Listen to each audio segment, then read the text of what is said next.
हर आदमी अपने आप में यूनिक होता है।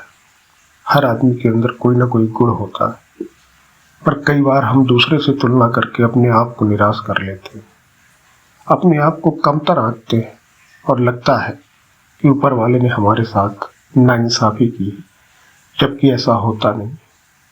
आइए एक कहानी के माध्यम से ऊपर वाले की इस महिमा को समझते हैं। एक बार एक मोर था जो बहुत सुंदर था। उसके पंख बेहद खूबसूरत थे। एक दिन खूब झमाझम बारिश हुई और मोर नाचने लगा। नाचते हुए वह अपनी खूबसूरती को निहार रहा था, पर अचानक उसका ध्यान उसकी आवाज पर गया, जो कि बहुत बेसुरा कठोर था। इस बात का एहसास होते ही वह बहुत उदास हो गया और उसकी आंखों में आंसू आ गए। तभी अचानक उसे एक कोयल गाती हुई सुनाई दी। कोयल की मधुर आवाज को सुनकर मोर को उसकी कमी एक बार फिर एहसास हुई। वह सोचने लगा कि भगवान ने उसे सुंदरता तो दी, पर बेसुरा क्यों बना दिया। तभी एक देवी प्रकट हुई और उन्होंने मोर से पूछा, मोर तुम इतना उदास क्यों हो।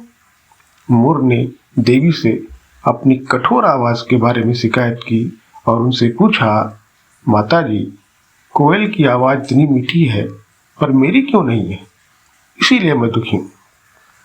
अब मोर की बात सुनकर देवी ने समझाया, भगवान के द्वारा सभी का हिस्सा निर्धारित है। हर जीव अपने तरीके से खास होता है। भगवान ने उन्हें अलग अलग बनाया है और वे एक निश्चित काम के लिए हैं।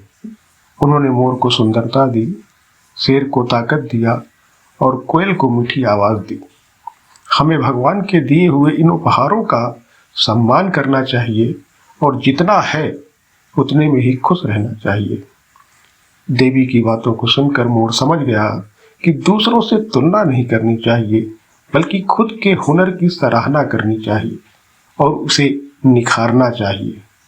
मोर उस दिन समझा कि हर एक व्यक्ति किसी न किसी तरीके से यूनिक होता है। तो ये थी आज की कहानी।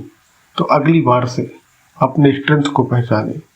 आपके अंदर स्ट्रेंथ क्या है, आपके अंदर खूबियाँ क्या है, और मालिक ने जिसको बनाया उसके अंदर खूबी ना हो, ये हो नहीं सकता। अपनी खूबियों पे गर्व कीजिए, अपनी खूबियों को और निहारिए।